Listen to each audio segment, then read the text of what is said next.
आपणा सर्वांना माझा नमस्कार. आपण सर्वजण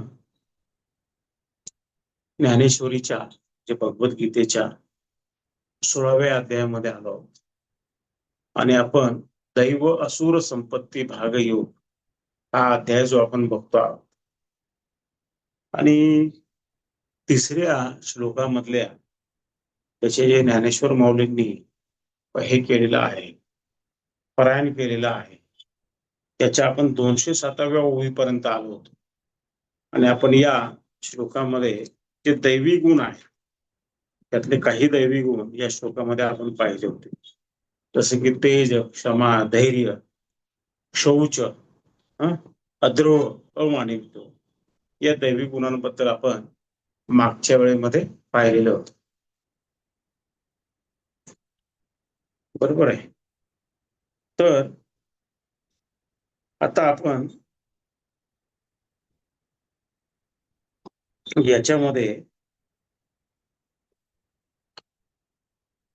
208 आपण श्लोक पाहिला आणि त्या श्लोकामध्ये 208 ओवी जी आपण पाहिली त्या ओवीमध्ये माऊली असं म्हणतात की हे 26 गुण जे आपण बघितले आहेत दैवी संपत्तीचे, हे 26 गुण म्हणजे काय आहे की ते म्हणतात 26 गुणरूप तीर्थांनी नित्य नवी भरलेली अशी दैवी संपत्ती रूपी गंगा विरक्त पुरुषरूपी सगरांच्या दैवाने प्राप्त झाली.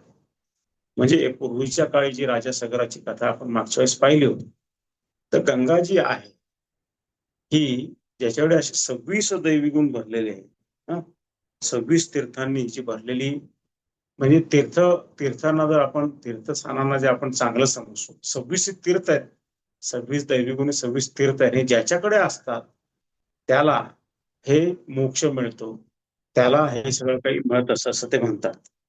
हे त्याने एक विशेषण त्याला लावलेलं आहे, म्हणजे भाषेमध्ये विशेषण वापरतो ते वापरलेलं आहे, याला रूपक आपण म्हणू शकतो.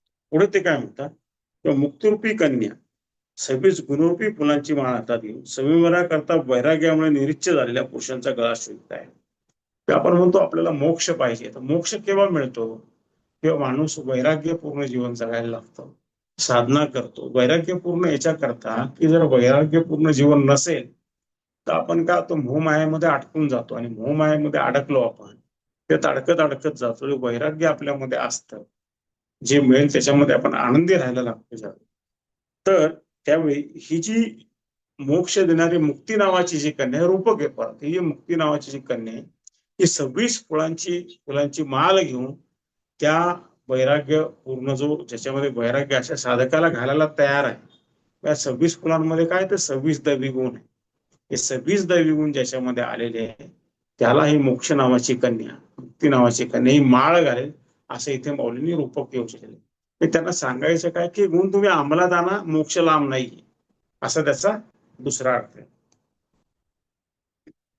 किंवा ते पुढे अजून एक रूपक देतात, ते तर 26 गुणांच्या ज्योतींनी पाजळलेली आरती घेऊन गीता जणू आपल्या आत्मरूपी पतीस ओवाळण्यासाठी आले.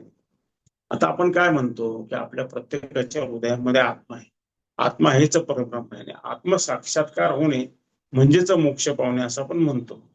मग जो गीतेचं पठण करतो, गीतेचं चिंतन मनन करतो, गीतेत सांगितल्याप्रमाणे साधना करतो आणि गीतेत सांगितल्याप्रमाणे हे 26 गुण आपल्यामध्ये आणतो, अशा माणसाच्या बाबतीमध्ये काय होतं की ही जी गीता नावाची जी मुलगी आहे ही काय करते की 26 ज्योती हातात घेऊन, म्हणजे 26 दैवी गुण 26 ज्योती हातात घेऊन ज्यांनी हे सगळं पाळलेलं असा जो आपला पती आहे आत्मा, त्याला ओवाळायला ती निघालेली आहे. आलं लक्षात? असं इथे परत त्यांनी रूपक दिलेलं आहे. ही सारी रूपक आहेत माऊलींनी केली.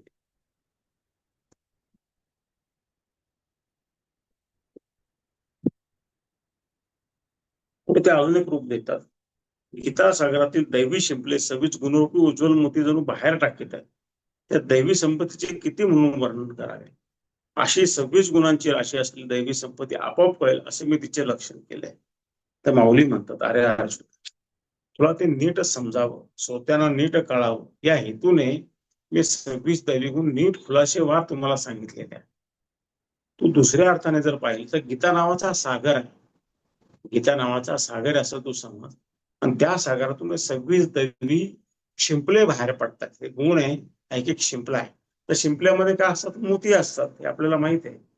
तर या शिंपल्यांमधून असे हे मोती निघणार आहेत बाहेर, आणि असे मोती आणि देवी संपत्ती तू लक्षामध्ये, अशा विविध प्रकारे माऊलींनी गीतेचं आणि 26 गुणांचं वर्णन केलेलं आहे. आता एवढे दैवी गुण सांगितल्यानंतर कृष्णाला असा मोह होतो की अर्जुनाला आपण आसुरी गुण पण सांगायला पाहिजे. तर आसुरी गुण का सांगायला पाहिजे? तर माणसाला चांगलं जर सांगितलं आपण, सारं चांगलं चांगलं काय नेहमी सांगत गेलो आणि वाईट काय सांगितलं, तर वाईट काय हे कळाल्याशिवाय चांगलं काय त्याची किंमत माणसाला कळत नाही. आलं लक्षात? पण वाईट पण काय कळायला पाहिजे या हेतूने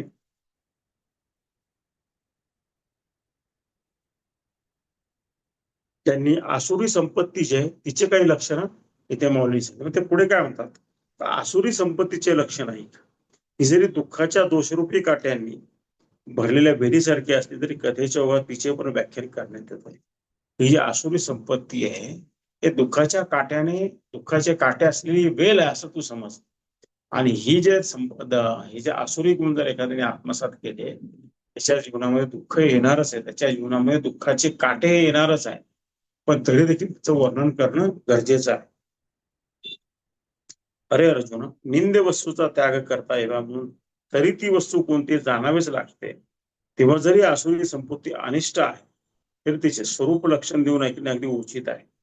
ते काय म्हणतात की निंद्य वस्तू जी आहे, तिच्यावर टीका झाली, जी चांगली नाही, जी वाईट आहे, अशी वस्तू, असा गुण, याच्याबद्दल ते सांगायलाच पाहिजे. कारण ते जर नाही सांगितलं तर वाईट काय तुम्हाला कळणार नाही, काय त्याज्य करायचं तुम्हाला कळणार नाही, म्हणून त्याचं वर्णन करणं क्रमप्राप्त असतं.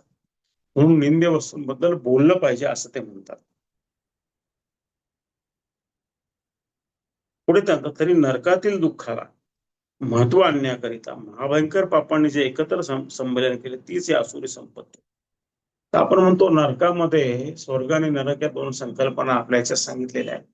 तर नरक म्हणजे दुःख, भोग आहे, तिथे वाईट भोग आहे. पण ते कसं काय येतात माणसाच्या जीवनात, तिथले दुःखद भोग कसे काय येतात? तर ज्यावेळी एखादा माणूस आसुरी गुणाच्या आहारी जातो, आसुरी गुणांच्या आहारी जो माणूस जातो, त्या गुणांमुळे महाभयंकर पाप आपल्या हातून घडतात. ते पाप घडलं की त्या माणसाला नरकात जायलाच लागतं, हे मला तुला इथे अर्जुना सांगायचं आहे. त्यामुळे तसं जर व्हायचं नसेल ते आसुरी गुण कोणते आहे हे तू समजून घ्यायला पाहिजे, म्हणून ते गुण मी तुला सांगणार आहे. खरं ते मला सांगायचे नाही, पण ते सांगणं क्रमप्राप्त आहे. चांगलं काय हे कळण्याकरता वाईट काय कळालं पाहिजे, असा तो माऊलींचा अभिप्राय आहे.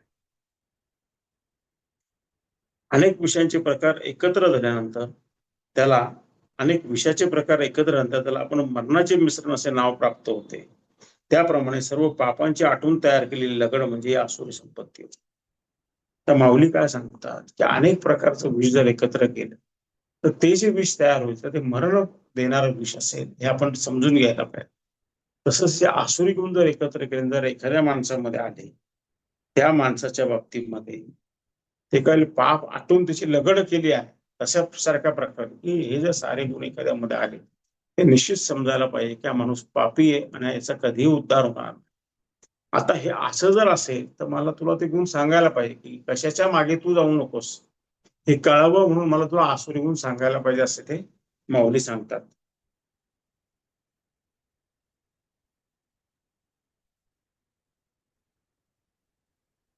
आता हा जो चौथा जो श्लोक आहे गीतेमध्ये श्रीकृष्णाने अर्जुनाला सांगितला, तो आता आपण पाहूया, ज्याच्यामध्ये आसुरी गुणांचं वर्णन करण्यात आलेलं आहे.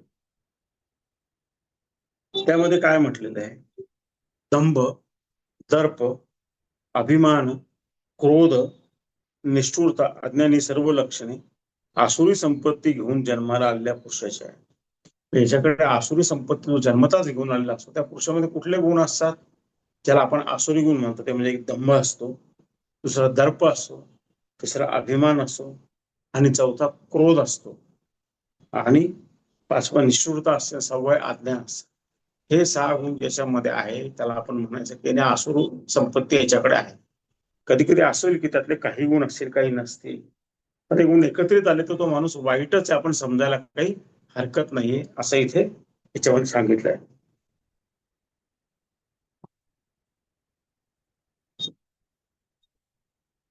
तेव्हा या असुर दोषात ज्याच्या सामर्थ्याची मोठी चर्चा केली जाते असा तो दंभ आहे. तर पहिला कोणता आसुरी गुण आहे तो दंभ हा. तर दंभाचा आपल्या सगळ्यांना अर्थ माहित आहे, पण तो माऊलीनं जो अभिप्रेत अर्थ आहे याच्यामध्ये तो आता आपण पाहूया.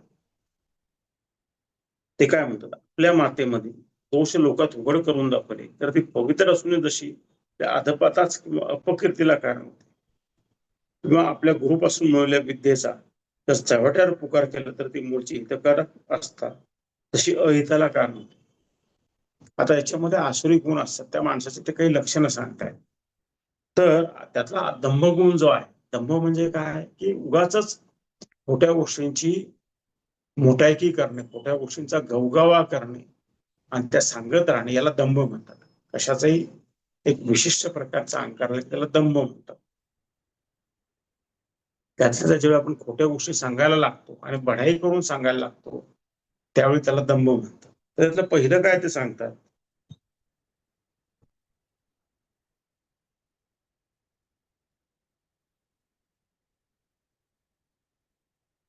पहिलं ते असं सांगतात की आपली जी आई असते त्या आईमध्ये गुण आहेत आणि दोष आहेत. तर एखाद्या मुलाने आपल्या आईचे गुण लोकांना सांगायला पाहिजे, तिच्या गुणांचं कौतुक करायला पाहिजे. पण एखादा मुलगा काय करतो की आपल्या आईचे दोष जनसामान्यामध्ये सांगतो, आणि ज्या आईचे आशीर्वाद त्याच्या हिताकरता असतात, ज्या आईच्या आशीर्वाद त्याचं जीवन उद्धारून जाणार असतं, पण आईचे दोष उघड करून सांगितले तर ते अधपताचं का, त्याच्यासारखं महापाप कोणतं नाही असं इथे माऊली सांगताय. त्या माणसाकडून महापाप होतं हे तुम्ही लक्षात घ्यायला पाहिजे, आणि त्याच्यामुळे त्याचा अधपतन होता आणि तो अपकीर्तीला प्राप्त होतो. त्याची कीर्ती नाहीशी होते आणि अपकीर्ती त्याच्या बाबत होते, हे तुम्ही लक्षात घ्या. मग आईचे दोष कुठेही बाहेर काढू नये हे तुम्ही लक्षात घ्या असं इथे मौलींना सांगायचं आहे. तर आता आपण याच्यामध्ये बघायला पाहिजे की आपण दैनंदिन जीवनामध्ये कसे वागतो, आपण चांगले वागतो का वाईट वागतो, आपण आपल्या आईचे दोष सांगतो की काय काय नाही. हे दैवी आणि आसुरी गुणांच्या बाबतीमध्ये काय माहितीये की आपणच आपलं परीक्षण करायचं, आपण कसे वागतो, आपलं वागणं बरोबर आहे का नाही बरोबर आहे आपणच लक्षात घ्यायला पाहिजे. मग काय होतं, आई जी पवित्र आहे तिचे दोष काढायचे आणि ते लोकांना सांगायचे, त्याच्यामुळे आपलं अधःपतन होतं. आणि अधःपतन झालं रे झालं की आपल्याला अपकीर्ती ही प्राप्त होतेच. गुण असेपर्यंत कीर्ती असते, गुण नाहीशी झाल्यावर ती कीर्ती कशी राहणार, कीर्ती मिळतच नाही, गुण आहे तोपर्यंत कीर्ती असते. किंवा आपल्या गुरुपासून मिळालेल्या विद्याचा जर चव्हाट्यावर पुकार केला तर ती मूळची हितकारक असतात जशी अहिताला कारण होते. त्यांनी दुसरं उदाहरण दिलंय की गुरु काही आपल्याला विद्या शिकवते आणि ती जी विद्या आहे गुरुने आपल्याला बजावलेलं असतं की जो ऐकायची इच्छा राखतो, ज्याला आवड त्यालाच तो सांग, पण ज्याला ऐकायची इच्छा नाही तो त्याची टिंगल करतो किंवा चव्हाट्यावरती विद्या सांगू. अशा सभेमध्ये आपण गेलेलो की ज्या सभेमध्ये अशा गोष्टी बोलायला नाही पाहिजे, तिथे तो विषय नाही, अशा चव्हाट्यावरती गुरुने शिकवलेली विद्या आपण सांगू नये असं एक त्याच्यामध्ये वचन आहे. पण जो तसं करतो की तो सांगायचं काम करतो, त्याच्या विरुद्ध काम करतो, त्याच्या बाबतीमध्ये काय होतं की तो त्याचं अधःपतन व्हायला लागतं आणि जी गुरुने दिलेली विद्याची हित करणारी मुळात ती त्याचा अहित करायला, ती त्याचं अहित करायला. म्हणून आपल्याला गुरुने दिलेली विद्या सांगायची असेल तिचा प्रचार प्रसार करायचा, पण प्रचार प्रसार करताना आपण काय पाहायला पाहिजे की समोरचा ऐकण्याला इच्छुक आहे की नाही इच्छुक आहे, तर तो आपल्याला वाईट नजरेने बघतोय तर त्याची नजर काय आहे, किंवा त्याला आवड नसताना आपण सांगू, ज्याला आवड त्याला सांगायला पाहिजे, त्याला आवडच नाही, त्याला इंटेलिजन्स त्याला सांगून काय करणार, ते आपला वेळ शक्ती धन पैसा काही आपण वाया घालू नये असं याच्यामध्ये सांगितलं गेलेलं आहे. तसं नाही केलं तर काय होतं, जी गुरुने दिलेली विद्या आहे जी आपल्या हिताकरता दिली ती हिताकरता दिलेली विद्या अहितकारक होते, हे पण इथे याच्यामध्ये सूचित करण्यात आलेलं. आपण आपण स्वतः महापुरात बुडत असताना जे अत्यंत त्वरेने पाण्यातून वर काढते आणि पैल तिला नाही त्याची नावच डोक्यावर बांधली तर जशी अवश्य पाण्यात पडू. तर इथे एक दैनंदिन व्यवहाराचं उदाहरण की आपल्याला समुद्राचा एका किनाऱ्यावरून दुसऱ्या किनाऱ्यावर जायचं, तिथे नावाडी आहे. आता आपण त्या नावेमध्ये बसू, नावाडी तिकडे सोडून जाईल परत, बरोबर आहे, पण नावाडी नाही, पण ती नाव आपण काढून आपल्याला जर ती बदलवता येत असेल ती बोलून आपण त्या बदलवतो. नावेचा काय करतो आपण चांगला उपयोग करून घेतो आणि ती नाव परत ठेवून देतो. पण एखाद्याला उलट केलं की तो म्हणला काय पण नाव असं किती हलकी फुलकी, मग डोक्यावर घेतो आणि मी नदी क्रॉस करतो, तर तो बुडणारच आहे, आपल्याला माहितच आहे. हे काय सांगायची गरज आहे का, तो नक्की बुडेल. तसं गुरुने दिलेली विद्या जी आहे तिचा आपण चव्हाट्यावर उपयोग नाही केला पाहिजे. ना इच्छा नाही ऐकायची त्यांना सांगून उपयोग नाही. जे ऐकणारे मुमुक्षुक साधक आहेत त्यांनाच ते सांगायला पाहिजे, म्हणून त्यांनी ते पुढेचं उदाहरण दिले. माऊली असं सांगतात की सगळ्या प्रकारचे जे महाभयंकर पाप त्यांचं जर संमेलन झालं तर त्या संमेलनातून जे दुःख निर्माण होईल ते या आसुरी संपत्ती जन्माला घेऊन आलेल्या माणसाच्या बाबतीमध्ये होतं. आणि त्याचं जे आहे म्हणजे अनेक प्रकारचे विष एकत्र केले तर मरणप्राय विष जसं तयार होतं तसं हे आसुरी गुण आहेत. आणि हे आसुरी गुण आपण समजून घ्यायला पाहिजे, किंवा आसुरी संपत्ती जी आपण ती समजून घ्यायला पाहिजे आणि आपण तिच्यापासून लांब राहायला पाहिजे, तिच्यापासून दूर राहावं.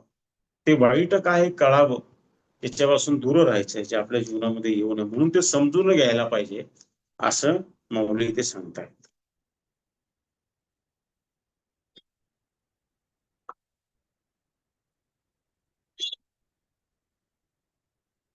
त्यातला पहिला जो आपण दंभ जो बघत होतो, तो जो दंभ जो आहे तर त्याच्यामध्ये आपण पाहिलं की जी नदी ओलांडायची नाव आहे त्या नावेत बसून आपण तिकडे जाऊन नदी ओलांडायला पाहिजे. तर ती जर आपण डोक्यावर घेऊन चाललो तर काय होईल की आपल्याला आपण बुडणारे नक्कीच आहोत. त्याप्रमाणे जी गुरुने दिलेली विद्या आहे ती चव्हाट्यावर सांगून उपयोग नाही. आपल्या आईचे दोष आपण सांगून उपयोग नाही. तर हे म्हणजे दंभ असलेला माणूस अशा गोष्टी करत असतो ज्याच्यामध्ये दंभ असतो, तो माणूस चुकीच्या गोष्टी. दंभ म्हणजे काय, खोटा खोटा अभिमान, वृथा अभिमान. पुन्हा जीवांचे पोषण करणारे अन्न खाताना जरी वर्णन करून खाल्ले तर तेच अन्न हे पाहता अधिकच आणि विष होते. त्याप्रमाणे इह परलोकी सहाय्य करणारा जो केलेला धर्म तो प्रसिद्ध केला असतो पातकाला कारण. मग मौली ते काय सांगतात की आपल्याला माहित आहे की आपण जे अन्न खातो ते चांगलं आणि शुद्ध आहे, त्याचं खूप वर्णन केलं. ते अति खाल्लं तर ते अति खाल्लं तर अपचनाला कारण होतं, त्याच्याने तब्येत बिघडते. तसं आपण जो धर्म करतो, जे आपण काही चांगलं काम केलेलं आहे, समजा आपण दानधर्म केला आहे किंवा आपण कोणाला कोणाला परोपकार केलेला आहे, कोणाला मदत केलेली आहे, कोणाला क्षमा केलेली आहे, आपण एखादं यश मिळवलेलं आहे, ते सगळं आपण शास्त्राने सांगितलेल्या शुद्ध मार्गाने केलेलं आहे. तर त्याची फार दवंडी पिटवू नये की तिकडे सगळीकडे सांगत सोडून, नाही तर तो आपल्याला काय तारक नव्हता मारक होतो असं ते माऊली सांगताय. तो आपल्याला तारक नव्हता मारक होतो हे आपण पण आपण एक कोणाला सांगावं, तर हे आपण आपल्या आईला जरूर सांग, कारण ती आपले दोष पाहून आपल्याला ते सगळं ते सांगत असते. किंवा त्याचप्रमाणे गुरु जे असतात, आपले आध्यात्मिक गुरु जे असतात त्या गुरुंपासून काही लपून ठेवू नये. असं गुरुगीतेमध्ये भगवान शंकरांनी पार्वतीला गुरु शिष्याचं नातं सांगताना सांगितलंय की गुरुंपासून आपण रक्त लघवी मूत्र इथपर्यंत वाईट उदाहरण देऊन त्यांनी सांगितले की आपण गुरुंपासून काहीच लपू नये. याचा अर्थ असा आहे एवढं वाईट उदाहरण देण्याचा की ते आपल्याला योग्य ते मार्गदर्शन करत असतात, ते आपले खरे हितचिंतक असतात, म्हणून आपण त्यांच्यापासून काही लपून ठेवू नये असा त्याचा खरा अर्थ. आपण इतर ठिकाणी चव्हाट्यावर सांगत राहावं, स्वतःबद्दल खूप बोलावं असं आपण करू नये असं त्यांना सांगायचं. म्हणून मग ते पुढे म्हणतात, दृश्य आणि अदृश्य कर्मांचा मित्र असणारा जो धर्म त्याचा पुकारा केला असता तो आपणास तारक नव्हता, दोषास्पद मारक होतो. म्हणजे आपण जी काही कर्म सगळ्यांसमोर उघडपणे करतो किंवा काही कर्म अदृश्यपणे आपण करीत असतो, मनातल्या मनामध्ये आपलं परत चालू असतं, ती जी आपण कर्म करतो जी अवघड दवंडी पुटवायची, मी केलं, माझ्याशिवाय नाही झालं असतं, मीच करतो अशी दवंडी पिटवू नये. तसं जर केलं तर जो धर्म आपण चांगल्या मार्गाने पाळलेला आहे, जे शास्त्रातले सांगितलेले नियम आपण पाळते, आपला तारक नव्हता मारक होती, हे अर्जुना तू याच्यामध्ये लक्षात घे. कोणत्याही गोष्टीची अवास्तव प्रसिद्धी करणे अखेरीस तोट्याचे होते. अवास्तव प्रसिद्धीला इथे दंभ म्हटले आहे. एखाद्या गोष्टीची अवास्तव प्रसिद्धी करायची, सतत त्याच्याबद्दल बोलत राहायचं, ही जी अवास्तव प्रसिद्धी आणि मी माझं, मी असं केलं, मी तसं केलं, मी एवढी समाजसेवा करतो, मी खूप नामसाधना करतो, मी खूप ध्यानधारणा करतो, माझ्या एवढी गुरूंची सेवा कोणीच करत नाही, मी एवढा दानधर्म करतो, असं मी आणि त्याची अवास्तव परिस्थिती ज्यावेळी करायला लागतो आपण, त्यावेळी त्याला दंभ म्हटलं जातं. आणि म्हणून हा दंभ आपल्यामध्ये असू नये. दंभ हा आसुरी जे 6 गुण सांगितले, त्या आसुरी 6 गुणांपैकी एक आहे, हे इथे आपण लक्षात घ्यायला पाहिजे. पुढे त्या दंभाबद्दल अजून काय आपल्याला माऊली सांगतात, ते काय सांगतात त्यात आपण पाहू. त्या मूर्खाच्या जिभेवर काही अक्षरांचे शिंतोडे उडाले असले तर तरी जो जसा ब्रह्मदेवाच्या सभेत रममाण होत, मूर्खाला 1-2 अक्षर आली म्हणून विद्वानांच्या सभेत त्याला काय गोडी वाटणार. मग एखादा माणूस असतो तो सर्वांनी मूर्ख आहे, तो थोडंसं काहीतरी शास्त्र वाचतो, तो कोणाकडून तरी काहीतरी ज्ञान घेतो, त्याला असं वाटतं की आता मला इतकं काही कळालंय, इतकं काही कळालंय, माझ्या एवढं कोणालाच येत. आणि जेव्हा विद्वानांची सभा होती त्यासाठी म्हणतो काय जायचं तिथे, मला तर सगळंच येतंय, मी कशाला जाऊ तिकडे. आणि ज्याला जो म्हणतो नेहमी की मला खूप येतं, त्याला खरं काही येत नसते. तुम्ही लक्षात, जेव्हा जेव्हा माणूस म्हणतो मला खूप येतं, मला सगळं माहित आहे, तरी समजावं की त्याला काही येत. ज्याला येतं आणि ज्याला माहिती असतं तो नम्र असतो. आलं लक्षात. मग तो अधिक शिकायची इच्छा ठेवतो. जसं झाडाला खूप फळं आली तर ते झाड झुकतं, ज्या झाडाला फळं नसतं ते ताठ राहत. कळालं का. ज्याला फळं येतात तो झुकतो, ज्याला विद्या मिळते, ज्याला काही येत असतं तो धर्माचं पालन करतो, तो झुकतो, तो ताठ राहत नाही. हे आपण याच्यामध्ये लक्षात घ्यायला पाहिजे. म्हणून माऊली म्हणतात की ब्रह्मदेवाच्या सभेमध्ये जरी मूर्खाला बोलवलं आणि प्रेमाने आमंत्रण दिलं तर तो नाही, यांना काय कळतं, मलाच फार कळतं, तू जाणार नाही तिथे.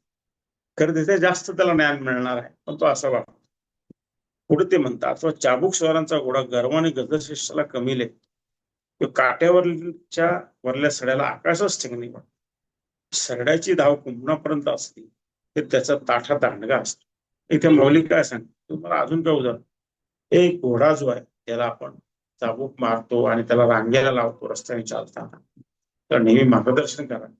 असा घोडा जर गर्वाने असं म्हणाला की जो गजश्रेष्ठ जो इंद्राचा जो हत्ती आहे त्याला काय करत, त्याच्यापेक्षा मी भारी प्राणी आहे, ते जसं चुकीचं होईल तसं या मूर्ख माणसाचं असतं की थोडं काहीतरी करतो गावभर दवंडी पेटवत राहत. त्याला म्हणायचं की त्याला दंभ आहे, या गुणाला दंभ म्हटलं जातं. किंवा सरडा जो असतो सरडा, तो फार फार तर कुंभणापर्यंतच उडी मारू शकतो, तिथपर्यंत जाऊ शकतो. पण त्याचा ताठा इतका असतो की जसं काय माझ्यासारखा मीच, माझ्यापेक्षा कोणीच नाही. म्हणून ती म्हण पडली की सरड्याची धाव कुंपणापर्यंत. त्याला काही येत नाही, तो इतका काय दाखवतो की माझ्यासारखा मीच आहे. असं माणसाने करू नये. हा जो गुण आहे त्या गुणाला दंभ म्हटले.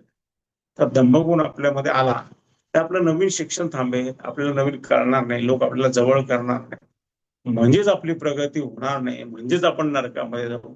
ते 6 गुणांपैकी हा जो एक वाईट आसुरी गुण आहे दंभ, हा नरकाचं द्वार आहे, हे तुम्ही लक्षामध्ये घ्या, असं इथे माऊली आपल्याला सांगतायत. गवताच्या सरपणाने अग्नी आकाशापर्यंत धावतो, डबक्या डबक्याच्या बळावर मासा सागराला कमी लेखतो, हे सर्व अर्ध्या अळगुंडाने पिवळे होण्याच्या त्यांच्या गर्वामुळेच आहे. म्हणजे एखाद्या गवत असतं रानामध्ये, त्याची उंची किती असते, बोटा एवढी असते, तिथे अग्नी लावला, चुकून अग्नी लागला तिथे घरचा, तो अग्नी म्हणतो बघा मी आकाशाशी स्पर्धा करतो. तर शक्य आहे का, गवताची उंची मुळात एवढी, तो अग्नी तिथपर्यंत जाईल का आकाशापर्यंत. आणि मग त्या अग्नीने म्हणायचं पंचमहाभूतापैकी आकाश जो त्याच्या एवढा मी झालो, तर हे चुकीचं आहे, हे बरोबर नाही.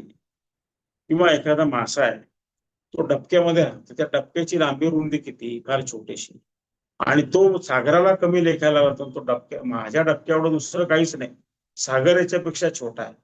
हा जसा त्याच्यामधला वाईट गुण आहे, हे म्हणजे दंभवृत्ती असलेली प्रवृत्ती झाली, असं इथे माऊलींना सांगायचं. आणि हे कसं आहे, माऊली म्हणतात की अर्ध्या हाकुंडाने पिवळे होण्यासारखं. अर्ध्या हाकुंडामध्ये कोणी पिवळा होतो का, नाही होत. हा, तसं ते या लोकांची गोष्ट असते. म्हणून दंभ हा गुण आपण सोडून दिला पाहिजे. आपण आपलं परीक्षण केलं पाहिजे. आपण आता गीता ऐकतोय, समजून घेतो, आपल्याला ते ऐकायला बरी वाटते, पण दैनंदिन जीवनामध्ये आपण सतत आपलं आत्मपरीक्षण करत राहायला पाहिजे. आपण हे बघायला पाहिजे की दैवी गुण आपण जोपासतोय का, आणि आसुरी गुणांचा कधी आश्रय घेऊन आपण ते वापरतोय का आपल्या दैनंदिन जीवनात. तसं असेल तर ते आसुरी गुण आपण सोडून दिले पाहिजे, ती धरली गेली नाही पाहिजे, हे याच्यामध्ये लक्षात घेण्यासारखं आहे.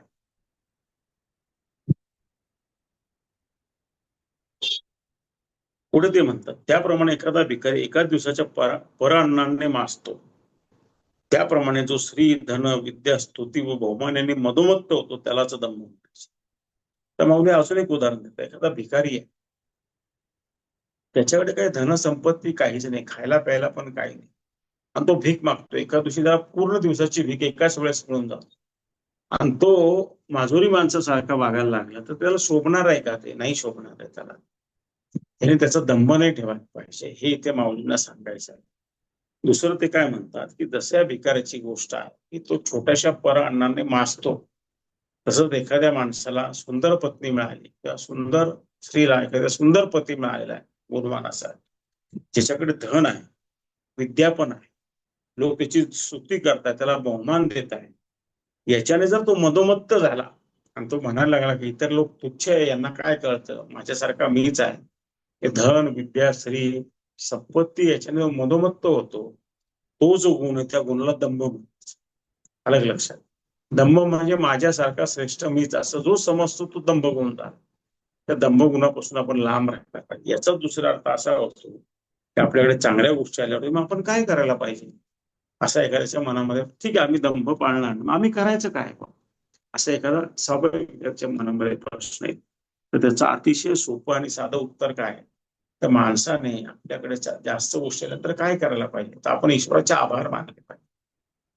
ईश्वरा तू मला धन दिलं, ईश्वरा तुम्हाला चांगलं शिक्षण दिलं, ईश्वरा तुम्हाला चांगली नोकरी दिली, ईश्वरा तुम्हाला प्रमोशन दिलेलं आहे, ईश्वरा माझ्या कुटुंबामध्ये आनंद आणि समाधान आहे, ईश्वरा आम्ही कुठे गेलो की लोक आम्हाला बहुमान आणि सन्मान देतात, ईश्वरा ही तुझी कृपा आहे, कारण तू आमच्या प्रयत्नांना यश दिलेलं आहे. ते ईश्वराचं काय सोपं काम आहे, तुझं काही 2 मिनिटांमध्ये तुमच्या प्रयत्नांना अपयश देऊ शकतो ना, पण जे काय द्यायचंय, फळ काही पण द्यायचंय, कोण देतो, ते ईश्वर देतो, हे तुम्ही याच्यामध्ये लक्षात घ्या. हे त्याच्या इच्छेनुसार फळप्राप्ती होते, ते ईश्वराचे आभार मानले पाहिजे. आणि जेव्हा जेव्हा आपण दुसऱ्यातून असं छोट्या आणि मोठ्या गोष्टींकरता आभार मानायला लागतो, कृतज्ञता व्यक्त करायला लागतो, ते ईश्वर अजून द्यायला लागतो. हा त्याच्यामधला एक साधा नियम. तसं एखादा मुलगा आहे, तो घरात चांगलं चांगलं काम करत नाही आणि तरी आईकडे वस्तू आणि हट्ट करतो. आई म्हणते त्याला आईच्या भाषेमध्ये 2-4 ती शब्द वापरते आणि मग एखादा धपाटा मारते, त्याला सांगते, मी तुला सकाळपासून सांगते की चहा संपलेला आहे घरातला, तुझे वडील संध्याकाळी ऑफिस मधून येणार आहे, आल्याला त्यांना घरच्या चहाची तलब असते, मला कामांचा ढीक पडला, तुझा चहा देखील आणत नाही, आणि मला म्हणतो नवीन बॉल घ्यायला पैसे दे, मला क्रिकेट खेळायला जायचंय, परवा माझ्याकडूनच 6 मारलेली बॉल तिकडे गेला, तुला नवीन बॉल पाहिजे आता, आणि ते समोरच्या बिल्डिंग मधल्या बाई देत नाही, मला कळतंय सर, पण मी सांगितलं एक काम ऐकत नाही म्हणाले, आणि आई त्याला धपाटा. याच्या विरुद्ध दुसरा मुलगा असतो, तो आईला घरात सगळी मदत करतो, काम करू लागतो, आई त्याला छान जेवायला देते, आई म्हणते थोडी झोपतो, आई तुला काय अजून मदत हवी का, मी करून टाकतो, तुला तुझं काही काम अडलंय का, आई तू किती चांगली आहे, तू माझी किती काळजी. आई म्हणते आज परत एक 6 मारली तर चांगलं आहे, मला येऊन सांग, पण अजून एक बॉलचे पैसे घेऊन जातो. त्या उलट काम करते, त्याला अजून देते. ज्यावेळी आपण कृतज्ञता व्यक्त करतो तसं आई आपल्याला भरभरून देते, तसं ईश्वर करत असतो. मग दंभ न ठेवता आपण काय केलं पाहिजे, कृतज्ञता पाळली पाहिजे. हे आपण लक्षात घ्या ना, कृतज्ञता हा फार मोठा गुण आहे खरं म्हणजे. तुम्ही पण काय करा, एक वही ठेवा आणि जेव्हा जेव्हा जे जे चांगलं होतं ते लिहित जा. 24 तासामध्ये काय चांगलं, देवा तू माझंही चांगलं केलं, देवा तू मला हे केलं, त्याचे आभार मानायला शिका, असं त्याचा खरा अर्थ.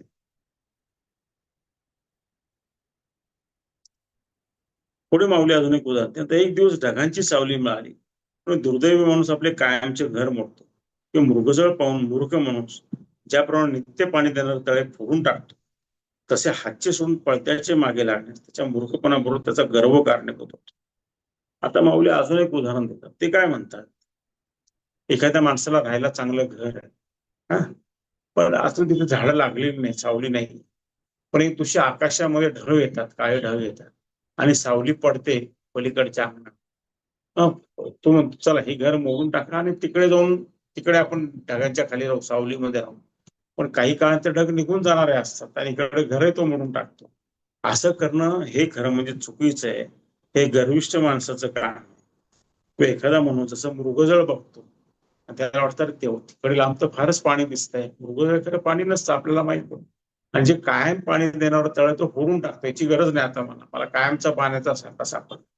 असं जो गर्विष्ठ माणूस करतो त्याच्या हातातलं पण निघून जातो. आणि असं दंभ ठेवणं हे फार चुकीचं आहे, असं इथे माऊली आपल्याला सांगते. ते सारखे सारखे एवढे उदाहरणं का देत आहे, तर त्यांना सांगायचंय की हा गुण म्हणजे हा अवगुण जो आहे हा तुम्ही नीट समजून घ्या. एवढे उदाहरण माझं देण्याचा हेतू असा आहे की अवगुण तुमच्यामध्ये यायला नको म्हणून मी तुम्हाला एवढे सारखे उदाहरणं देतोय. तुम्हाला नीट समजावा कळावा म्हणून वेगवेगळ्या पद्धतीने मी तो तुम्हाला समजून सांगतो. याच्याकरता माऊली उभ्या रस्ता आहे, त्यांचा तो भाव आपण समजून घ्यायला.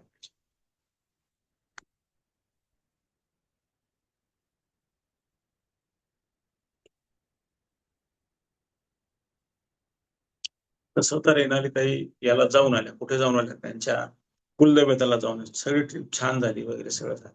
आपण देवाचे आभार मानले पाहिजे. तुम्हाला येण्याची बुद्धी दिली, पैसे दिले, यायच्या येण्याकरता धन दिलं, सगळ्यांना एकत्र आणलं, सगळ्यांच्या रजा ऍडजस्ट करून दिल्या, प्रवास छान केला, दर्शनही दिलं आणि घरी सुखरूप आणून सोडलं. आई तुझे किती आभार मानू. असं जेव्हा आपण तिचं कौतुक करतो त्यावेळी तिचं लक्ष आपल्याकडे.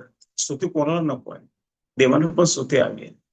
आपण बोला, कृतज्ञता व्यक्त करा, त्यांना बरं वाटेल. परमेश्वराचं पण असं काम आहे. पुढे ते काय म्हणतात माऊली,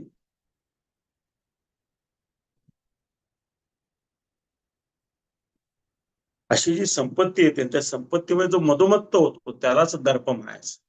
ते दंभ पाहिला आता पण ते दर्पाबद्दल असं जे संपत्तीमुळे मधोमत्त होणं आहे आणि एकदम गर्वाने फुलून जाणं आहे त्याला दर्प म्हणतात. दर्प म्हणजे एक प्रकारचा त्याच्यातून तो अहंकाराचा वास यायला लागतो. त्याच्या वागण्या बोलण्यातून आपल्याला जाणवायला लागतं की अरे या माणसाला दर्प सुटलेला आहे. दर्प म्हणजे काय वाईट गंध असं म्हणायला हरकत नाही. प्रत्यक्ष गंध येत नाही हे जरी खरं असतं तरी त्याच्यामधून आपल्याला जाणवतं की अरे हा माणूस जरा चुकीचा झाला, चुकीचा बोलतो, याला अहंकार आलेला आहे.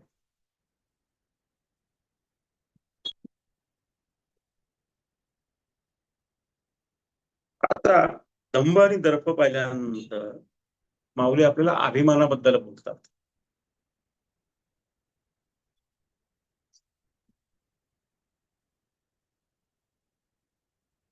आता अभिमान ही काय गोष्ट आहे त्याबद्दल माऊली सांगतात. ते म्हणतात सर्व जगाचे विश्वासाचे ठिकाण वेद आहे किंवा सर्व विश्वाचा एका ईश्वरावर पूज्य बा. या जगात तेजस्वी असा एक ज्याप्रमाणे सूर्य आहे, पण जगाच्या इच्छेचा विषय सार्वभौम राज्य आहे. जगातल्या प्रत्येक व्यक्तीला आपल्याला सार्वभौम राज्य भोगण्याचं असावे वाटतं. आपण मरू नये अशी साऱ्या जगाची इच्छा. वरील सर्व विषयी जगाची आवड निर्वद आहे आणि मोठ्या उत्साहाने लोक वेद ईश्वर सूर्यांचे वर्णन करतात. ते ऐकूनच जो त्याचा मत्सर करतो त्याला वृथा देऊ. आता माऊलीने इथे काय सांगायचं की आपल्याला माहित आहे की सारी सृष्टी ईश्वर चालवतो. त्याच्या इच्छेनुसार हे सगळे ग्रह तारे जन्मले, त्याच्यावरची जीवसृष्टी आलेली आहे. त्या सगळ्या गोष्टींचं नियंत्रण करणारा तो आहे. जसं सूर्य आपल्याला प्रकाश देतो, सृष्टीवरती सगळे सुजलाम सुफलाम करतो, हे जसं आपल्याला माहित आहे. वेद हे जसं आपल्याला चांगलं जीवन शिकवतात हे माहित आहे.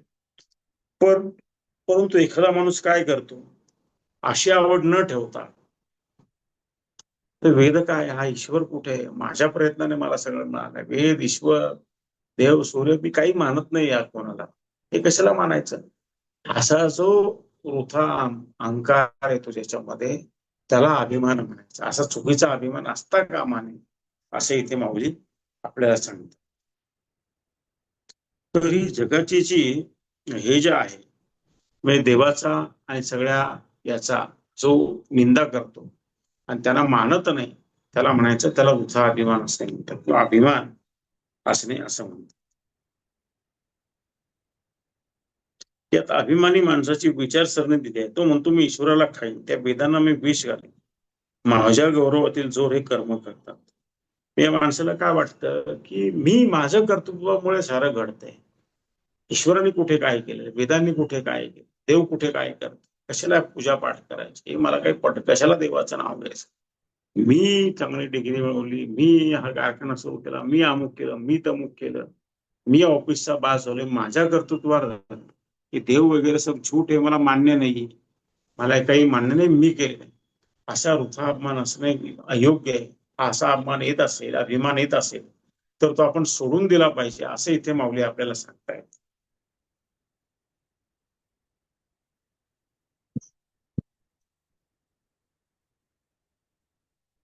पुढते म्हणतात, पतंगेला दिव्याची ज्योत आवडत नाही, काजव्याला सूर्याचा त्रास वाटतो.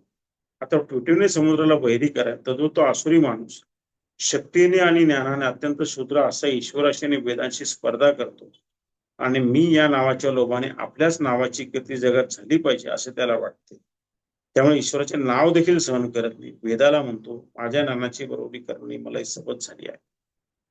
म्हणजे काय, इथे माऊली अजून एक उदाहरण, पतंग जो असतो घरात, तो पण दिवा लावलेला असतो, त्या पतंगाला दिवा अजिबात आवडत नाही. पण त्याच्या हे लक्षात येत की तो दिवा लावला, त्या दिव्याचा प्रकाश पडलेला आहे, त्या प्रकाशामध्ये मी फिरतो, पण तो पतंगाचीच स्पर्धा करायला जातो. तो पतंग दिव्याशी स्पर्धा करायला दिव्यावरती झडप मारतो, मी याला विझून टाकतो. होतं काय की तो दिव्याला विझवतोय जरी खरं असलं तरी तो देखील जळून जातो, सगळीकडे अंधकार होतो. असं हे खोटा अभिमान असण्यामध्ये काय अर्थ आहे ते सांगतात. किंवा ते म्हणतात, एखादा काजवा आहे, तो रात्री चमकतो, प्रकाश देतो, तो सूर्याची स्पर्धा करायला जातो, त्याला काय अर्थ आहे का?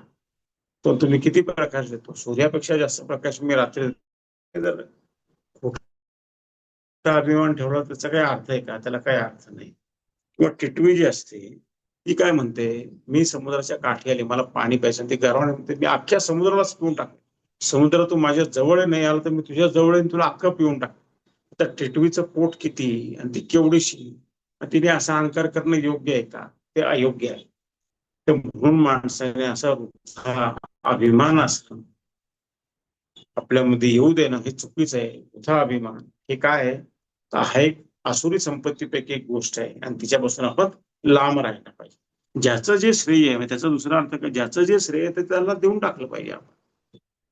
अलग लक्षात, ज्याचं जे श्रेय त्याला आपण द्यायला पाहिजे.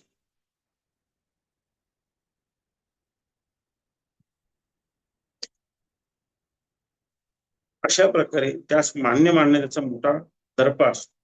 तो अभिमानी माणूस अत्यंत मस्वल असतो, रौरव नरकाला जाण्याचा तो रहदारीचा मार्ग तो हा पुरुष समजा. हा जो माणूस आहे याला इतका दर्प आलेला असतो, मान सन्मान याच्यामुळे तो अडकून पडलेला असतो. आणि म्हणून नरकाला जाणारे जे रस्ते आहेत, त्या रस्त्यावर फार वाहतूक आहे नरकाला, तर त्याच्यापैकी तो आहे का असं आपण समजून घ्यायचं. एखादा माणूस असं वागायला लागला आपल्याशी, आपण समजून घ्यायचं की अरे बाबा, आता नरकाच्या रस्त्याला लागलेला आहे, याला जाऊ द्यावं, आपण याच्या नादी लागण्यामध्ये अर्थ नाही असं आपल्या लक्षामध्ये येतं. आपण त्याच्यापासून थोडं लांब राहायला पाहिजे.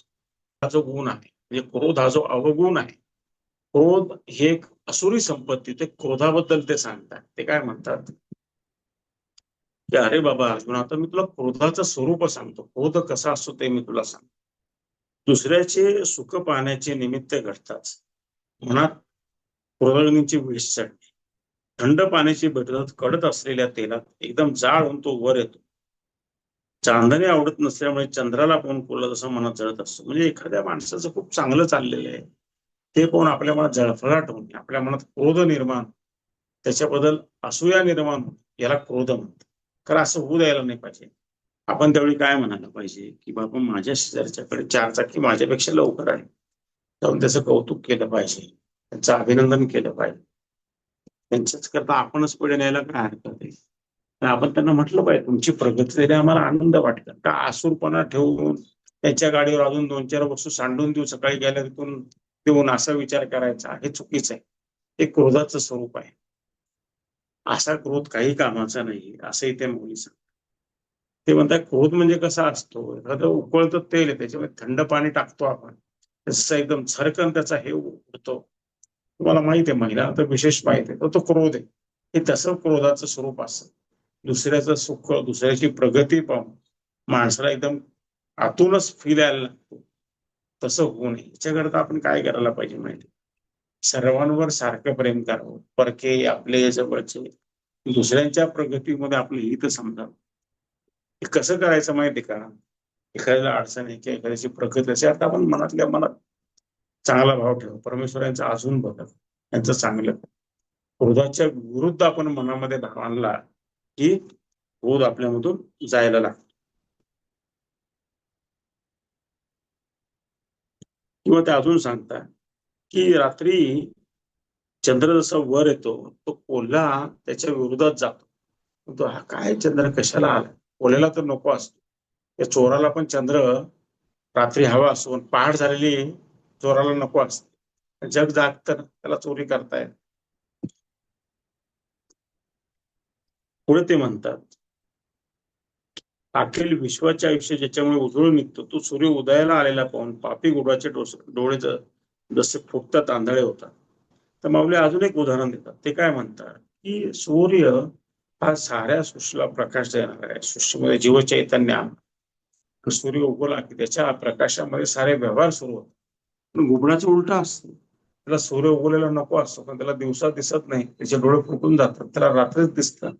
त्या तो सूर्याचा तिरस्कार करतो. असा हा जो तिरस्कार म्हणजे क्रोध आहे, हे तुम्ही लक्षात घ्या. आपण कोणाचाही क्रोध करता कामा नये, कोणाचाही तिरस्कार आपण करता कामा नये, असं इथे माऊलींना सांगायचं आहे.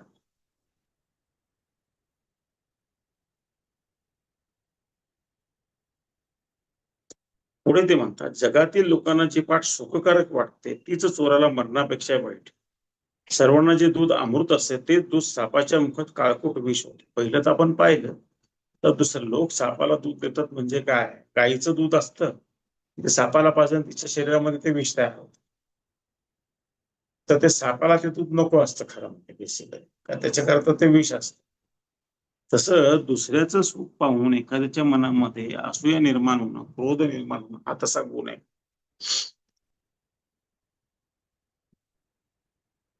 पुढे ते म्हणतात वडाग्नी आघात सागराचे पाणी पितो तसं तसं तो अधिक वाढतो, त्याचे समाधान होतं.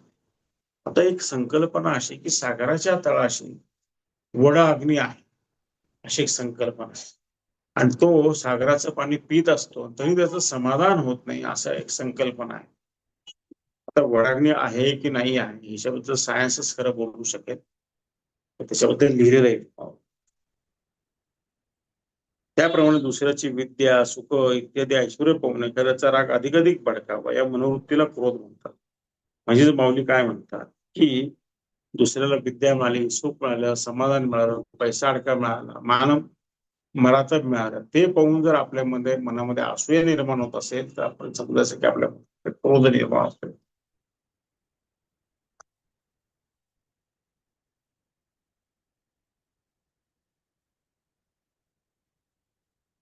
हे आपण शब्दांना विराम देऊया आणि याचे पुढचे हे आसुरी गुण आहे. आपण दंभ, दर्प, नंतर वृथा अभिमान आणि पुढे असे 4 गुण पाहिले, 4 आसुरी संपत्तीचे गुण पाहिले. आता आपण 2 जे आसुरी संपत्तीचे गुण आहेत ते पुढच्या प्रवचनामध्ये पाहूया. आपण आलात आणि प्रवचन ऐकलं शांत चित्ताने म्हणून मी तुमचे आभार मानतो. आणि आपल्या जीवनामध्ये हे आसुरी गुण कधीच येऊ नये अशी पण ईश्वराला प्रार्थना करतो. त्याच्यापासून आपण लांब राहा, अधिकाधिक साधनेमध्ये रममाण तो दैवी गुणांची कास आहे आणि मोक्षाच्या मार्गाचे वाटेकरी व्हाल अशा मी तुम्हाला शुभेच्छा देतो. जय श्रीराम, जय श्री